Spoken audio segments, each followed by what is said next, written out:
À la fin de ces épisodes de formation, un réseau provincial des communicateurs en décentralisation a été institué. Son président, Alexis Balingi, note que la population ne maîtrise pas bien la décentralisation. Il fera appel au genre journalistique pour la sensibiliser. Je remonte d'abord pour étaler au grand jour ce que la population doit retenir en ce qui concerne la décentralisation. La décentralisation fait partie des techniques que l'on applique dans un État unitaire. Le Congo a opté comme si vous voulez, mode de gestion la décentralisation. Eh bien, ce mode de gestion doit être bien perçu par la population, de sorte que l'on ne puisse pas donner l'occasion à diverses interprétations erronées.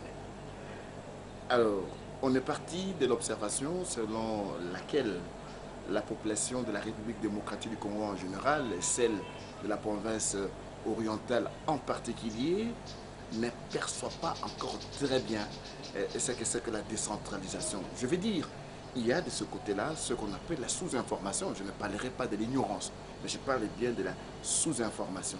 Et cette sous-information donne l'occasion à une interprétation erronée de la décentralisation. D'où la nécessité pour nous, journalistes, d'éclairer l'opinion sur ce qui est de l'important en décentralisation. Notre activité consisterait donc, si vous voulez, à utiliser le moyen qui nous permettront de communiquer avec la population sur ce qui est de la décentralisation.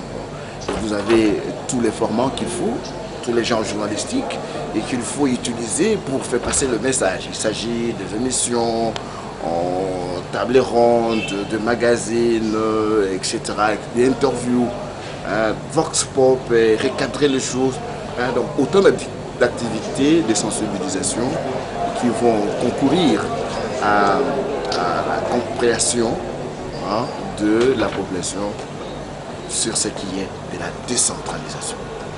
Ok, merci. Mais alors, ce qui est important à dire, les journalistes doivent tout faire pour vraiment souligner les détresses, ce qui est d'important. Je parle d'avantage et aussi expliquer l'inconvénient.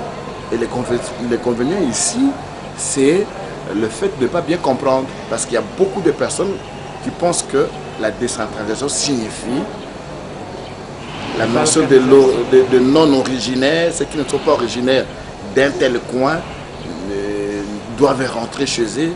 Là, il n'en est pas question. C'est là qu'il faut vraiment expliquer à la population, chers confrères journalistes.